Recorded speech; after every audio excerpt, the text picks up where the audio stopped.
Welcome to the 2013 Community Economic Development Funding Opportunity Announcement webinar for interested applicants. This webinar is pre-recorded, so you may pause and continue it at any time. To ensure this presentation is accessible for the visually and hearing impaired, a 508 compliant PDF of these slides and transcript is available for download. To access this version, please visit www.ocscommunitydevelopment.org. From there, select Resource Library in the menu bar at the top of the page. Then select Applying for a Grant. During this webinar, we will present important information about the Community Economic Development Grant Competition, along with related resources and tools to assist you in preparing your application. The information in this webinar is based on the 2013 CED Funding Opportunity Announcement. This announcement will be referred to as the CED announcement throughout this presentation. To access the 2013 CED Funding Opportunity Announcement, please visit the CED website at www.acf.gov/programs/OCS/programs/CED. Additionally, all resources and tools discussed in this webinar are available on our resource library. To access the resource library, please visit www.ocscommunitydevelopment.org. From there, select Resource Library in the menu bar at the top of the page. Then select Applying for a Grant for information, resources, and tools that will help grantees apply for a CED grant. Please note that all applications must be submitted electronically via www.grants.gov on July 2, 2013. The deadline for electronic application submission is 11:59 p.m. Eastern Daylight Time. The deadline for receipt of paper applications is 4:30 p.m. Eastern Daylight Time. Keep in mind that to submit a paper application, you must obtain a waiver in advance. We will discuss this in more detail later on in the webinar. Before we begin, we would like to introduce a few acronyms that may be used throughout the presentation. ACF refers to the Administration for Children and Families. CDC refers to Community Development Corporation. CED refers to the Community Economic Development Program. HFFI refers to the Healthy Food Financing Initiative. OCS refers to the Office of Community Services. TANF refers to Temporary Assistance for Needy Families. FY refers to fiscal year, and FOA refers to the Funding Opportunity Announcement. Now we will talk a little more about the CED program. OCS wants to bring your attention to 4 important items early in this presentation. First, ACF requires that all CED applications be electronically submitted via www.grants.gov. Applications must be submitted electronically on or before 11:59 Eastern Daylight Time on July 2, 2013. Second, each applicant is required to upload only 2 electronic files, excluding standard forms and OMB approved forms. Additional files that are loaded into grants.gov will be removed for the panel review. The exception to this are the standard forms and OMB approved forms, which will not be counted as additional files. This will be discussed in more detail later in the presentation. Third, grants.gov has discovered an issue with the latest version of Adobe Reader 11. Applicants may encounter an error that will prevent them from submitting their application. The error is, at least one required field was empty. Please fill in the required field, highlighted, before continuing. This error message may appear even if the applicant has completed all required fields. Please be sure to read the technical alerts update on this issue. They are available under What's New at grants.gov on the grants.gov homepage.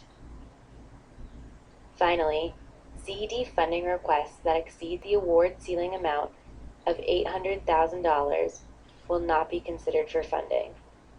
Please note the 2013 funding opportunity announcement that was originally published on the ACF website on May 3, 2013 has been modified. A modified version of the funding opportunity announcement was published on May 10, 2013. To access the modified 2013 CED funding opportunity announcement, please visit the CED website at www.acf.hhs.gov/programs/OCS/programs/CED. The following modifications were made to the announcement. First, in Section 4.6, Other Submission Requirements, the address of the OCS Grant Operations Center has been changed. Also, in Section 5.1, Criteria, changes have been made under the Business Plan, Financial Strategy section, Letters of Support section, the Budget and Budget Justification section, and finally, under the Bonus Points, CED projects located in rural areas section. Let's get started on the purpose of the CED program. The purpose of this program is to support businesses that develop new products, services, and other commercial activities that result in the creation of new positions for low-income individuals in an effort to help them achieve economic self-sufficiency. The CED program aims to contribute to community revitalization by providing grants to community development corporations, also known as CDCs, that implement strategies to support business startups or business expansions that result in the creation of full-time, permanent jobs in low-income communities with a demonstrated need. CED projects are expected to further the Department of Health and Human Services goals of strengthening families and promoting self-sufficiency. In order to receive a CED grant award, applicants must be a private, nonprofit organization with a principal purpose and experience in planning, developing, or managing low-income housing or community development activities. For the purposes of this announcement, to qualify for a CED grant, organizations must be qualified community development corporations, or CDCs. The premise of the program is that nonprofit CDCs know their community and are poised to efficiently and effectively create new community economic development projects with input from their communities. To be a qualified CDC, an applicant must meet and demonstrate the following 3 conditions. First, it must be a private, nonprofit organization by providing an IRS nonprofit determination letter. Second, the applicant must provide copies of either the organization's articles of incorporation, bylaws, or other official documents demonstrating that the mission of the organization is planning, developing, or managing low-income housing or community development activities. Finally, the Board of Directors must have 3-part representation from community residents, business leaders, and civic leaders. The application should include a list of the Board of Directors indicating which community constituency each board member is representing. Please note that there is no certifying body that designates that an organization is a CDC. To be qualified, an applicant must demonstrate they meet the 3 requirements stated here. Community or faith-based organizations that meet these same requirements are also eligible to apply. The same statute applies to organizations regardless of whether they are faith-based. Projects funded by CED funds must create employment for low-income individuals. The CED program defines low income as individuals with an income that does not exceed 125% of the federal poverty level. See www.aspe.hhs.gov/poverty for more specific details on income levels. The specific target populations that the CED program seeks to serve include TANF recipients, non-custodial parents, residents of public housing, formerly incarcerated individuals, homeless, and other low-income individuals. The CED program is not just a job creation program. It also seeks to fund projects that also address the personal and community barriers that must be overcome to help low-income individuals become self-sufficient. CED funds may be used for a wide variety of business startup or business expansion activities, as long as the expenditures result in the creation of positions that can be filled with low-income individuals. The support for a new or expanded business can be accomplished through the CDC exchanging grant funds to become an equity partner or investor. An equity investment may be either in a subsidiary for-profit corporation of the applicant or an unaffiliated business. The CDC may also provide loans to create or expand businesses, and in some cases, the CDC may want to establish a revolving loan fund program for lending to small businesses. If CED funding is used for lending, the CDC must ensure that business is viable. All loans must be at or below market rate. Please note the CED funding cannot be gifted or given as grants to another organization. CED funds may also be used for purchase of land, completing construction, or renovation of a property, as long as these activities contribute to the creation of new, full-time jobs. Properties that are constructed or renovated can use CED funding towards both hard or soft costs of the related development of the real property. Hard costs include capital costs related to the acquisition, construction, alteration, and renovation of real property, exclusive of related soft costs. Soft costs include appraisals, environmental studies, and architectural and engineering services. Please note, if funds are being used towards purchase of the land or hard property costs as identified earlier, a lien in the form of a notice of federal interest must be placed against the property based on the amount of interest the federal government has invested in this property. After the award is granted, the OCS program specialist will work with you on what needs to be in the notice of federal interest. Examples of the types of projects CED has funded in the past include the following: child care centers, shopping centers, manufacturing businesses, restaurants, business incubators, grocery stores, and agricultural initiatives. This is not a complete list of project types.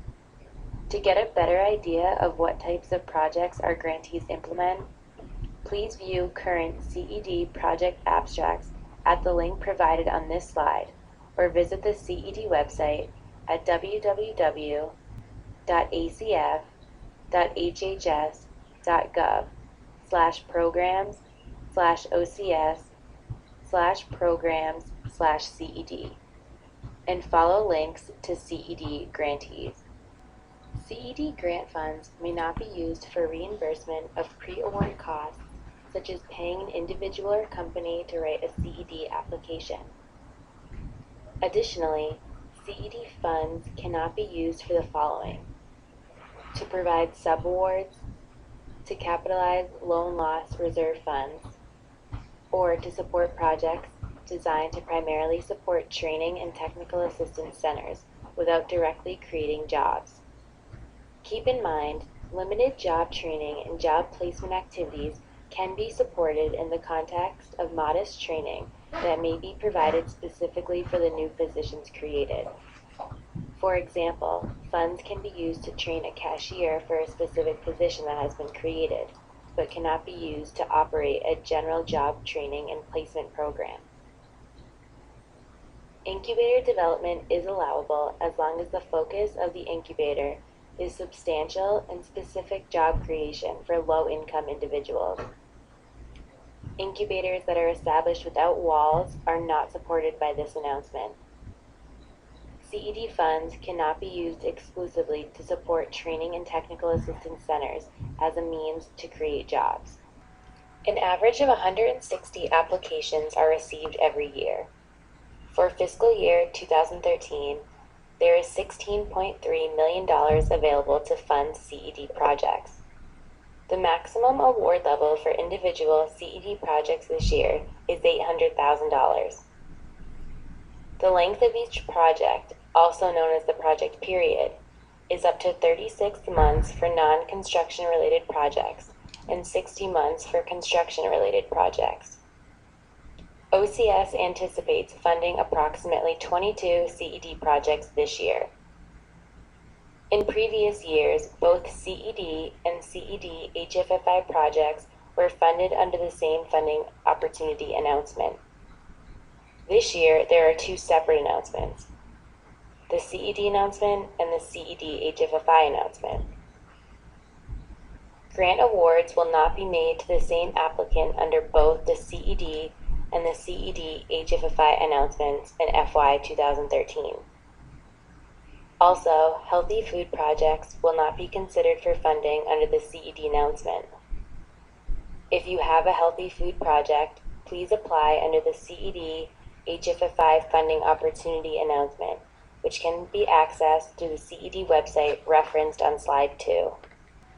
It is very important to read section 4.2, Content and Form of Application Submission, very closely this year, as there are some big differences in formatting and submission requirements.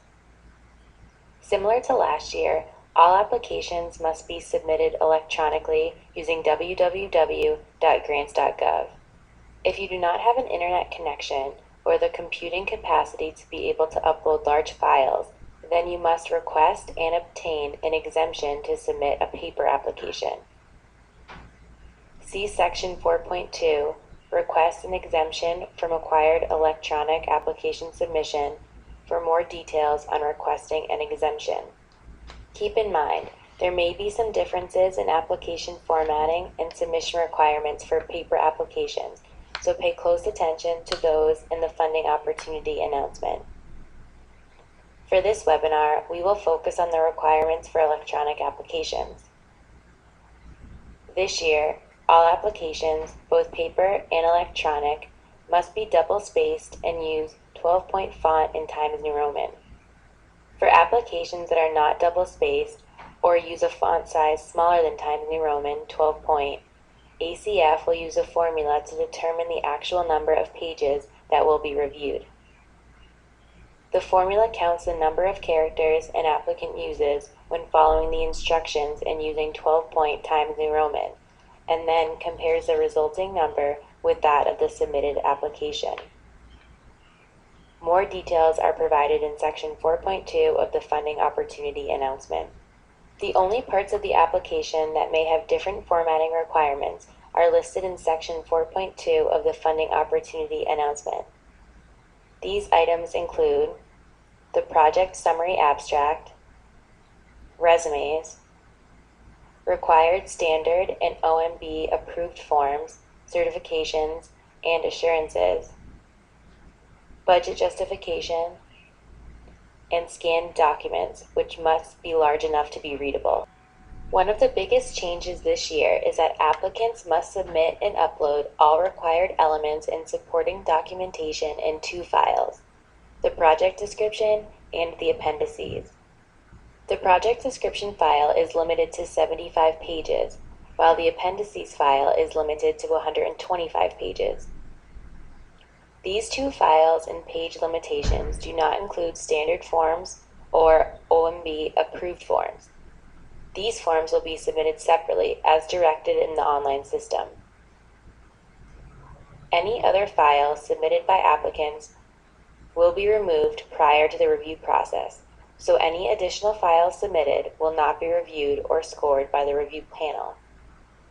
This new requirement may require applicants to combine and merge files, and it is recommended that applicants use Adobe PDF to electronically combine documents instead of scanning multiple documents into one manually.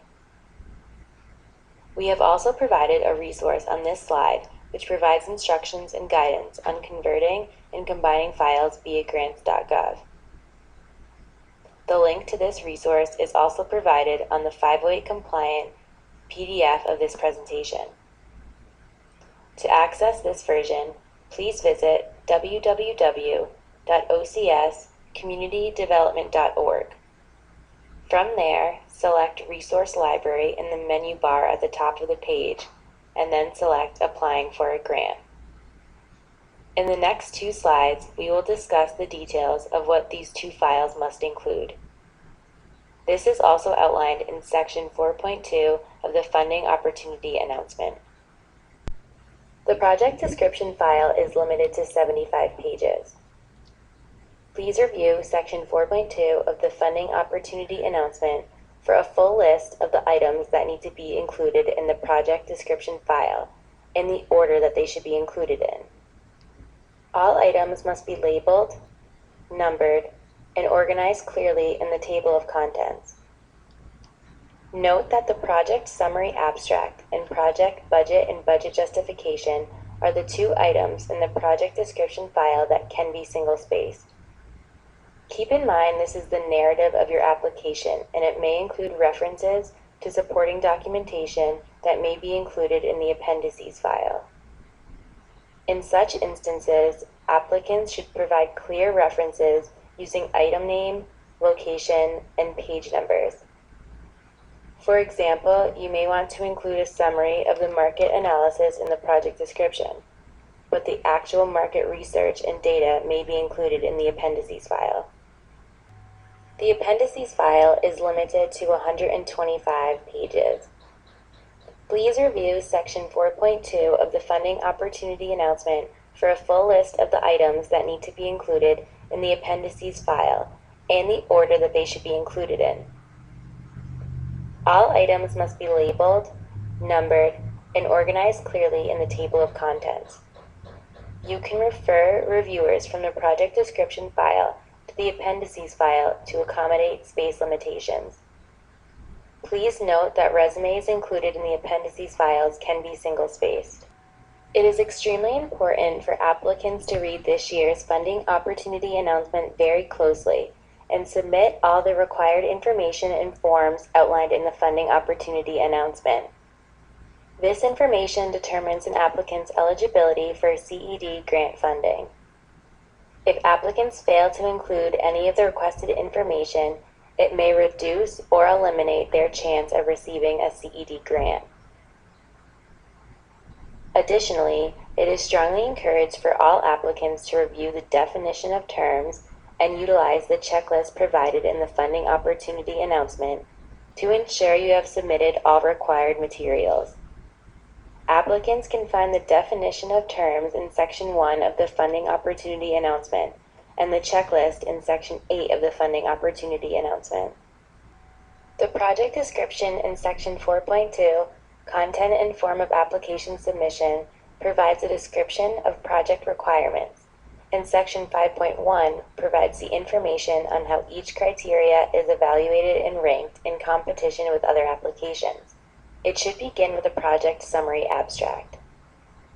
In addition, a listing of the 9 evaluation criteria and 2 bonus criteria with their point values are outlined in Section 5.1 of the Funding Opportunity Announcement. Please remember that while you know you have a great project, how the project is described and the supporting evidence in the application package is extremely important. While we ask you to be concise, you also have to provide enough information for reviewers who know community development but who don't know your challenges or your community, are provided enough details to see the success of this project in a very short period of time. More will be said about the review process in later slides. Let's move forward with discussing each item in the project description. The first part of the application should be the project summary or abstract. It should include a brief description of proposed project and proposed services, community needs and barriers, target population, service area demographics, project feasibility, and bonus point feasibility. The project summary abstract should be one single-space page in Times New Roman 12-point font with 1-inch margins. At the top of the abstract page, applicants should place the following: project title, applicant name, address, contact phone numbers, email address, and web address. More guidelines for developing project abstracts are available on our resource library referenced on slide 2. We will now review the evaluation criteria. We have listed a summary of the requirements for each criteria on the slides, but will not review each of these in detail. Instead, we will point out commonly made application mistakes and omissions that applicants have made in the past for each of the criteria. Section 5.1 of the Funding Opportunity Announcement explains each criteria in detail. In reviewing the objectives and need for assistance section, reviewers will consider the extent to which applications include the requirements outlined in Section 4.2 of the Funding Opportunity Announcement. For this section, remember to include a description of the physical, economic, social, financial, institutional, and other problems requiring a solution, a description of the need for the project. Examples of ways to demonstrate project need are to discuss the following: the lack of jobs in the area that low-income people can get or keep, the lack of efforts in the area to support business creation by low-income people, or the barriers to self-sufficiency that are insufficiently addressed by other organizations or projects in the area. All unemployment and poverty data presented in the application must have been published within the last 5 years, and don't forget to provide specific citation of evidence. The business plan is broken down into 6 different criteria: project implementation, project viability, financial strategies, organizational profile, past performance with similar job creation projects, and staff and position data. The first area within business plan is project implementation. In reviewing the project implementation section, reviewers will consider the extent to which applications include the requirements listed in Section 4.2. This section should include a viable implementation plan with a quarterly timeline covering all years of the project and identifying milestones. The timeline should show that positions will be in place for at least 1 year before the anticipated project end date. This means job projections must be no more than 24 months for a 3-year project and 48 months for a 5-year project. This section should also include thorough market research, analyzing competition, estimated market share and sales, and customer base by market segment, size, and trends. Note that market research and industry data used to support the application should come from published sources within the last 5 years and should provide reference citations that include sufficient detail to allow a reviewer to obtain and verify statistics for the source data. For example, the demand for proposed products should be reflected and consistent with proposed income projections from sales. This information will help the reviewers in their assessment of consumer demand for the project. For additional guidance, see the market analysis tool available on the resource library referenced on slide 2. You must also provide a recruitment strategy and tracking system that will result in a minimum of 75% of the new positions being filled by low-income individuals. Remember to include signed agreements with public agencies to demonstrate the applicant's ability to recruit low-income individuals for the positions being created. References to agreements will not be sufficient to receive points for this criteria. More guidelines for developing public agency agreements are available on our resource library, referenced on slide 2. Also provide position descriptions for the new positions the project will generate, anticipated starting wages, a projection of wage growth opportunities, and employment benefits that will be offered with the position, or an explanation of why no benefits are required. Also, a description of how the project will be solidly positioned for continued success after the end of the grant period, and that the positions will be sustained for at least 1 year after the end of the grant period. Finally, don't forget to include a description of the methods that will be used to safeguard confidential or sensitive information of the project team and individuals employed by the project, and a plan for disposing of such information at the end of the project period. Next is the project viability section under the business plan. In reviewing the project viability section, reviewers will consider the extent to which applications demonstrate that adequate resources are available to implement the project as described in the implementation section.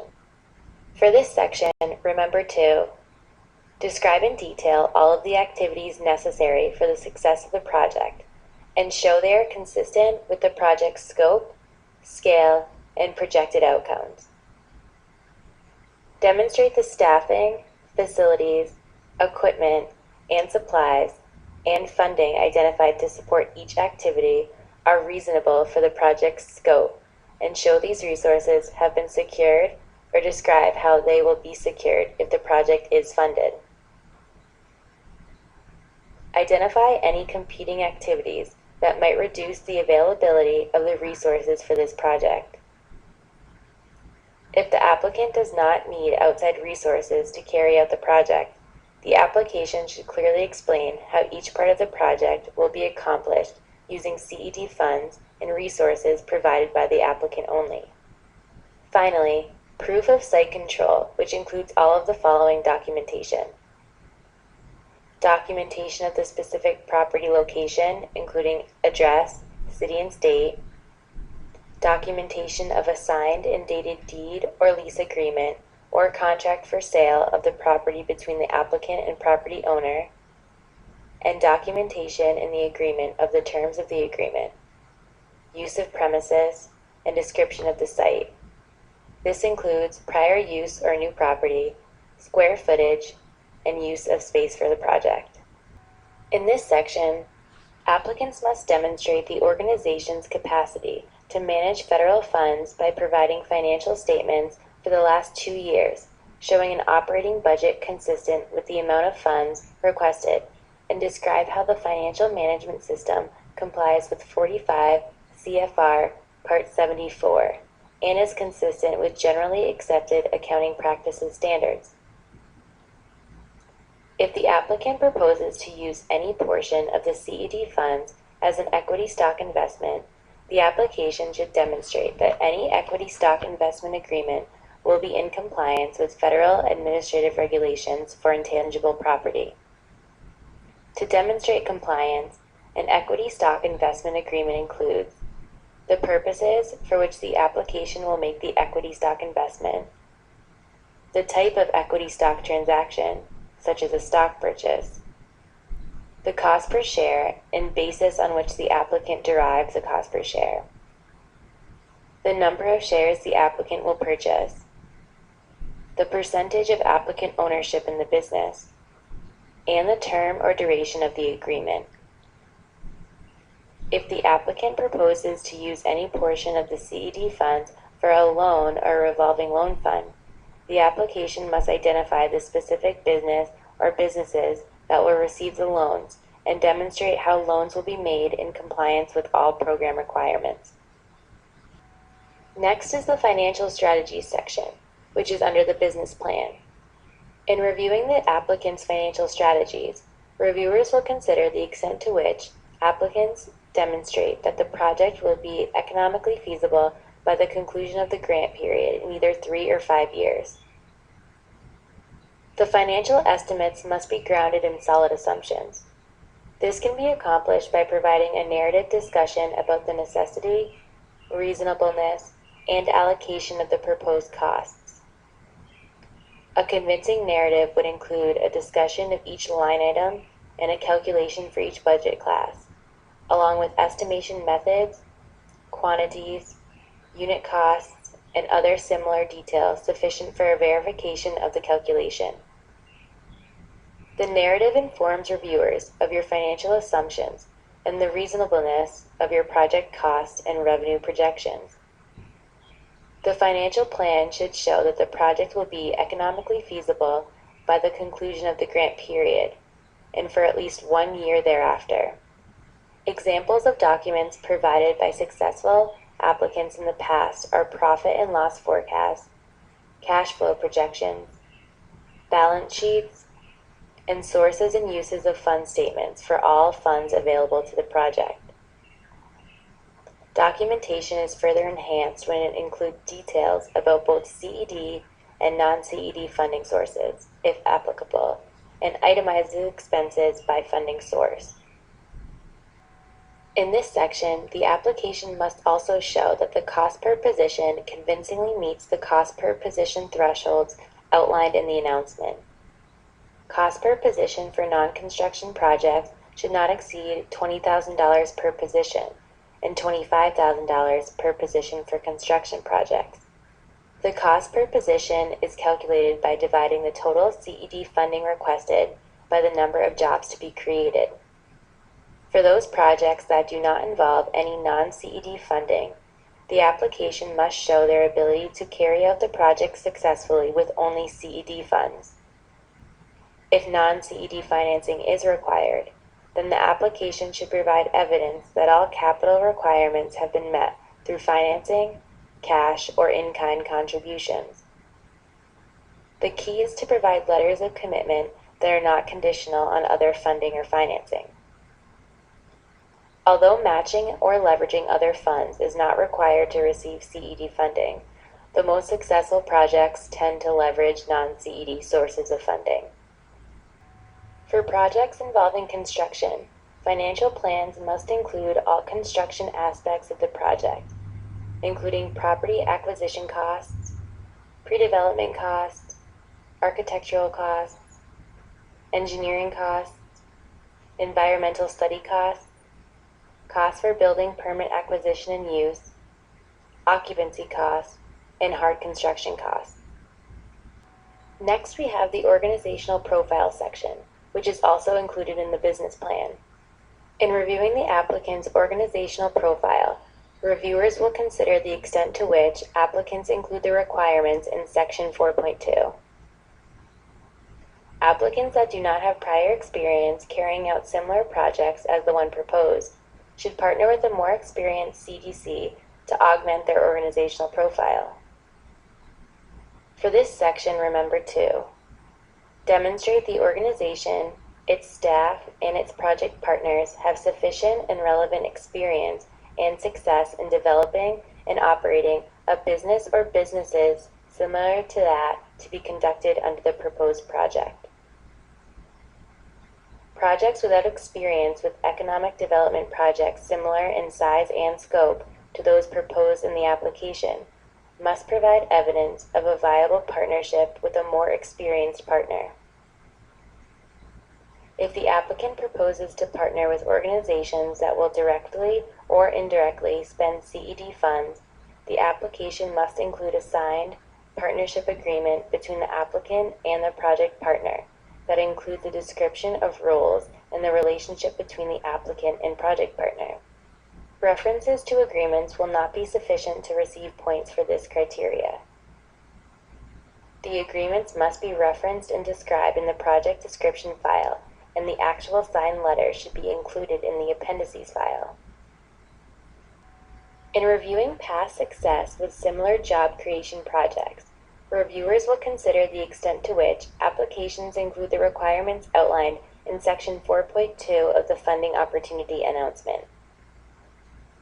For this section, remember to include a quantitative and qualitative description of two similar previous projects and include the following information for both projects: the number of jobs created, wages and benefits, position descriptions that indicate the jobs created provided wages that allowed individuals to leave public assistance programs or other similar supports, and the number of years the project was in operation and position availability. If the project is no longer in operation, it would be helpful to provide information on why it is no longer in operation. In reviewing the next criteria, staff and position data, reviewers will consider the extent to which applications include the requirements in Section 4.2 of the Funding Opportunity Announcement. For this section, remember to identify all key staff positions filled. This should include the staff member's experience and identify the staff have the appropriate time commitment and experience available to fulfill the tasks assigned to them. Additionally, include 2 resumes of up to 2 pages for key staff that demonstrate their qualifications to carry out the project. Remember, resumes can be single-spaced and should be included in the appendices file of the 2-file upload. Finally, in cases where a key staff person has not yet been hired, the application must demonstrate that an appropriate position description, recruitment strategy, and estimated hiring timeline have been developed. In reviewing public support, reviewers will consider the extent to which applications include the requirements in the Funding Opportunity Announcement. All letters should include all of the following: government or community support for the project, relationship the supporter might have to the applicant, and knowledge of applicant's experience and qualifications in business and job creation. Remember to include the actual signed letters with these required elements in the application. References to letters of support will not be sufficient to receive points for this criteria. The letters may be referenced and described in the project description file, and the actual signed letter should be included in the appendices file. In reviewing the budget and budget justification, reviewers will consider the extent to which applications include the requirements in Section 4.2 of the Funding Opportunity Announcement. For this section, remember to compare this section to the Implementation Plan and Financial Strategies sections to ensure the budget justification supports these other sections and includes all funds required to successfully implement the project. Applicants must provide a budget with line item detail and detailed calculations for each budget object class identified on the Budget Information Form, also known as the SF424A or SF424C. Additionally, applicants must provide narrative descriptions and justifications for the items listed in Section 4.2. Your budget must also include funds for at least one staff member to attend a 3-day training and technical assistance conference in Washington, D.C. during each year of your grant. Registration for the conference is free, so only the cost of travel and the hotel stay should be included. Please note that program income is future income and should not be used to meet the funding needs for implementation of the project design. Program income may be used to demonstrate the long-term sustainability of the project, but since CED projects should be ready for implementation at the time of the award, future program income cannot be used to meet the non-CED funding needs for project implementation. This year, projects that operate in states that currently have no CED projects will receive 5 bonus points.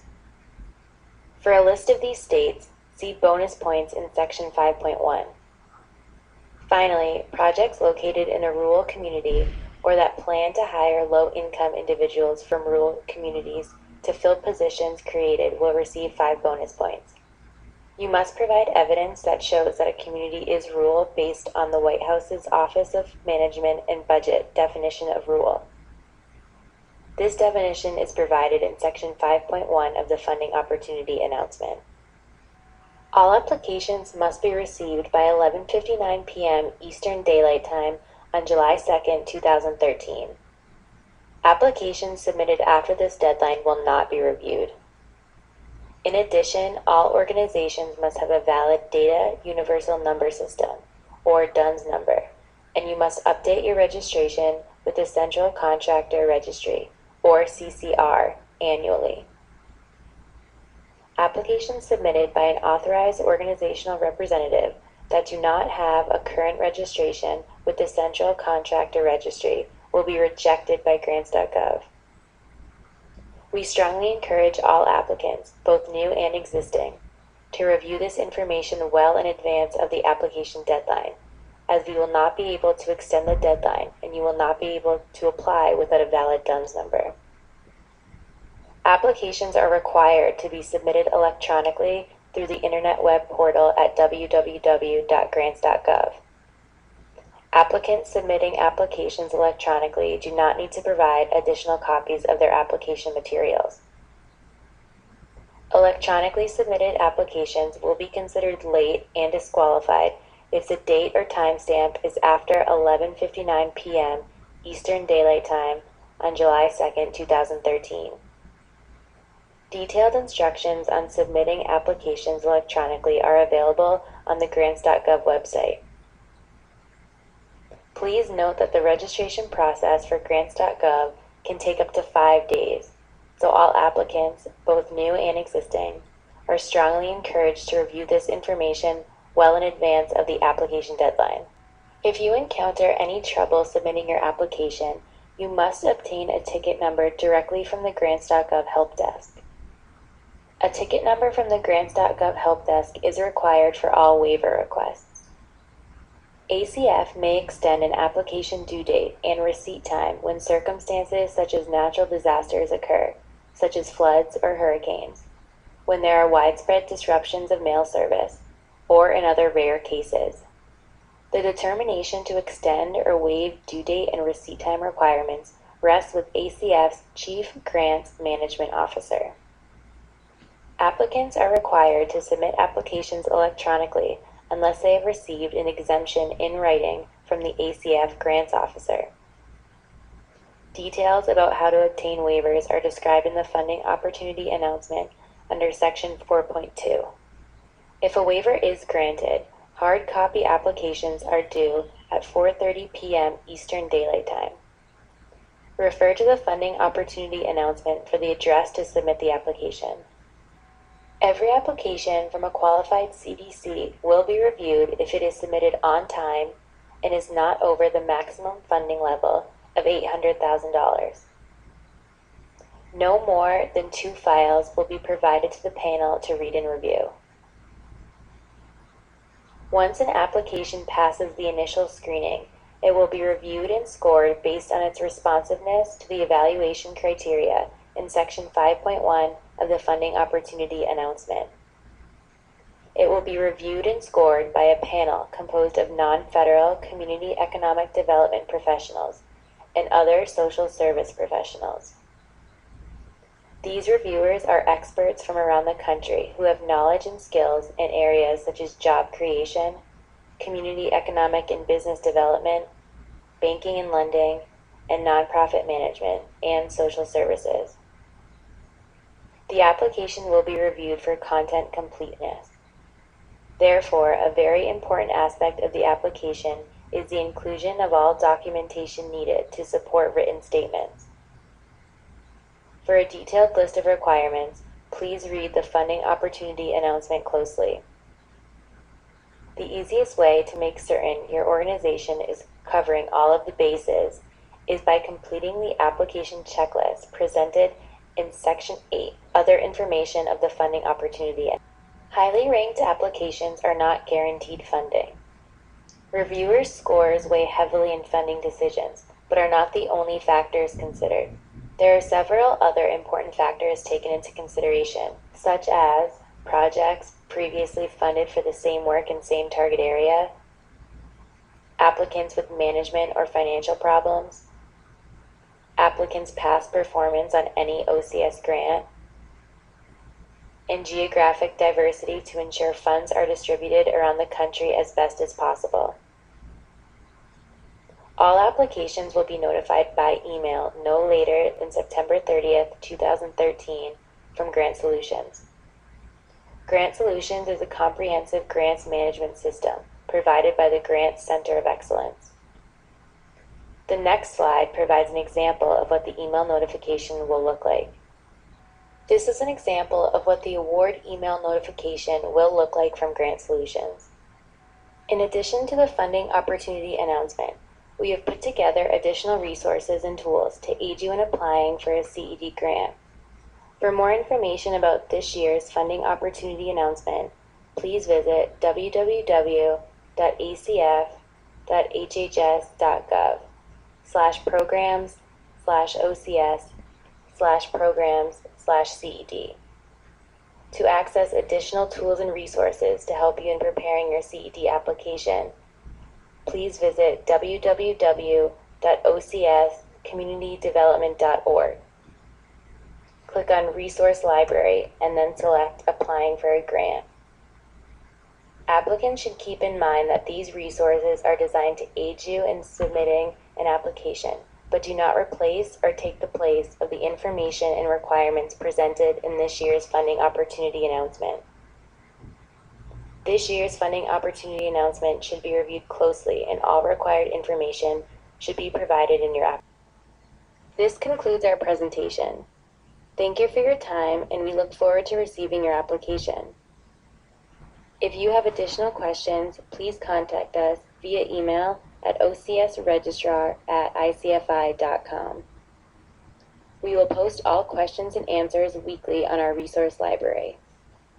To access, please visit www.ocscommunitydevelopment.org. Click on Resource Library and then select Applying for a Grant. We hope this presentation has been helpful and feel free to listen to it again. This presentation will be available until July 2nd, 2013.